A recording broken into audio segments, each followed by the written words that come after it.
Hey guys, and welcome back to another YouTube video. In this video we're going through the Melbourne versus Geelong game in which Melbourne won and Geelong's unbeaten start to the season is finally over. This was a game that will probably go down as one of the better ones of the year just because it was a pretty good game in the end. And basically I would have hoped for, because I made a mistake and because of the way the season went, I just went stuff it with the mistake that I made. I had Gawn VC, and then I realised that I had no other players to possibly sort of link him through in fantasy for the VC because I had emergency, I guess, the likes of the emergency house, and then I wasn't able to basically use the any other emergency as Barnett started the next game, I guess. So yeah, couldn't use that. Essendon started half an hour out later, so couldn't use Reed, and they were obviously playing Geelong. So yeah, just all of my links happened to be playing either 7:40 or 8:10. So that was probably a dumb decision, and probably should have just ended up going with the Dacos then, thinking about it now. But yeah, so sort of decisions are just sort of compounding on themselves every single week. So yeah, I'm going to have a long checklist video. It's probably going to be almost like 50-minute video of just what did I do wrong this year. When that video comes out in September for AFL Fantasy, it may even come out in May, honestly, and then we'll just review and just see every other mistake that I've made. But at least I'll have a checklist next year so that I can just go, nope, that's wrong. That's a bad decision there. So yeah, that'll probably at least help you guys next year with the trading and everything. That I'll have a checklist that I'll go through each and every week.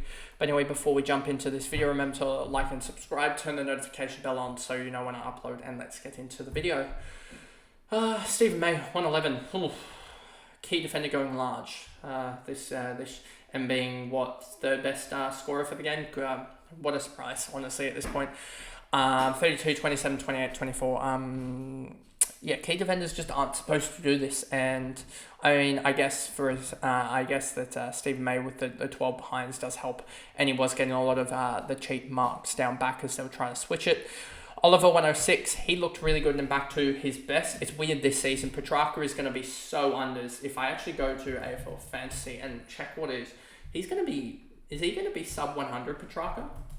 He might be sub 100.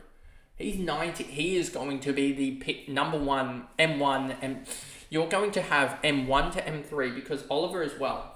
Oliver, even if he averages 100 for the rest of the year, he's got 8 games at 654. Say he's, and that's every game is played, so he's got another 15 more to go. So add 1500 plus the 654 plus 3, divided that by 23 games. If he goes 100 for the rest of the year, he'll be priced at 94. So even if he goes, say he goes ballistic from here on out and goes 120, that'll be 15 times 120 plus the 654. Divide that by 23. If he goes 120 for the rest of the year, he's only being priced at 107. What's that? 960k. So that's basically he'd be priced at Rosie's price range. So Petrarca, Bont, Kitty Coleman, Basser Smith, all these guys are going to be so valuable next year that I just cannot wait for next year.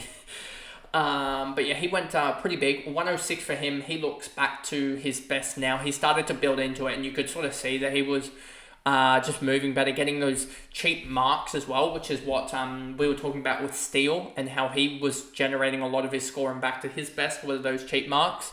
Windsor 99, you're going to get these out of these rookies, and maybe I should have actually gone for Windsor in the end. These sort of long-term rookies that sort of have really good job security, it's harder to judge these guys, so I need to probably look into that next year. That'll be another point on the list. Lever 96, Gawn, as you'll see here, basically couldn't be bothered for 3 quarters, and then ends up with a 92.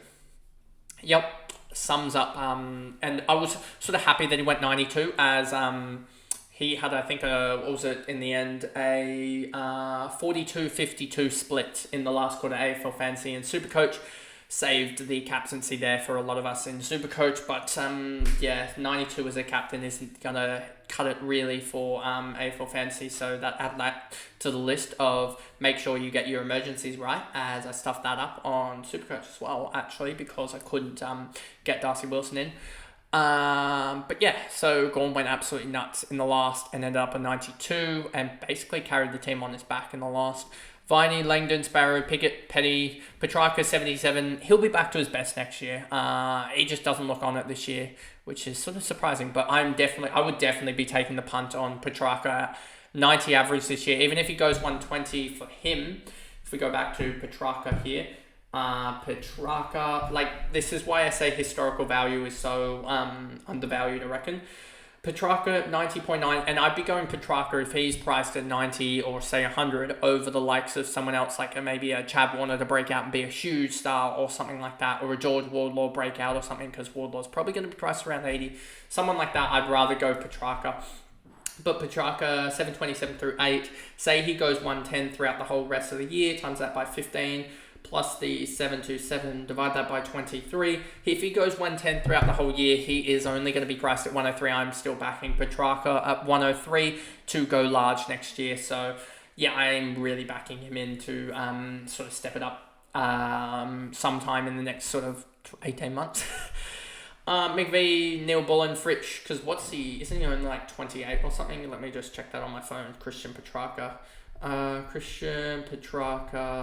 Age, I think, yeah, he's 28, and he's already turned 28, so he's still in his prime. He'll get back to his best. He's just had a very, very lean start to the year, but Melbourne are doing well, so he'll pick it up sometime. McVee, O'Neill, Bullen, Fritsch, Rivers, Billings, Chandler, McDonald, Howes. I still have him. He's making cash, but yeah, that's really annoying, and it was sort of one of the ones that I'm glad that I sort of kept in the long run now. Because there's problems there, but at least I can just sort of keep him and he'll slowly but surely make cash, I guess. Well, Whedon 49, glad that I didn't go there. Van Ryan, Turner and Laurie. Holmes 120, Guthrie, Atkins, Stewart, Myers. These guys Myers somehow pulled out a 78, even though he looked horrific at halftime. So just sort of shows his scoring power, and I would be alright if you'd had him. Bowes, Duncan, Stengel, Clark, who I didn't want to play, somehow pulled out a 62. So he's back making cash somehow, which is good. But he's probably going to be back to sub next week, given that Parfitt was managed, I believe. Close, Colin Jasny. Dempsey is 60, looked like he was going to run away with it in the first quarter.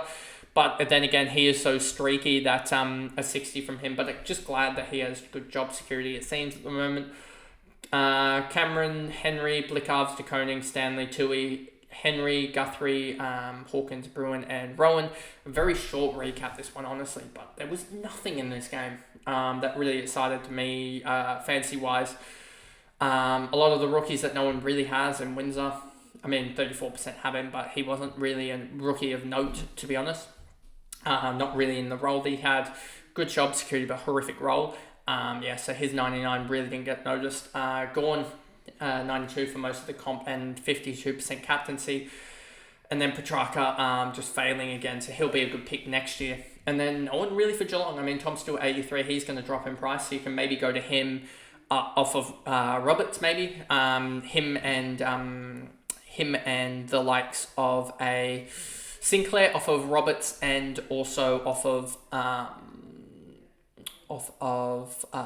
who is it? Yo. Or potentially, if you can somehow manage it, potentially maybe a for me, maybe a Dempsey and also a Dempsey and Yo to him, and Sinclair will be the moves that I'd potentially make. But anyway, a very, very short video, as this video had not much fancy relevance, to be honest with you. A lot of the primos didn't fire, which was quite annoying, I guess. I mean, I only had, I think, Gawn in this game. Gawn, Howes, and Dempsey, so not really much for me. And Clark, I guess, but Clark is just sort of rotting on the bench for most of us.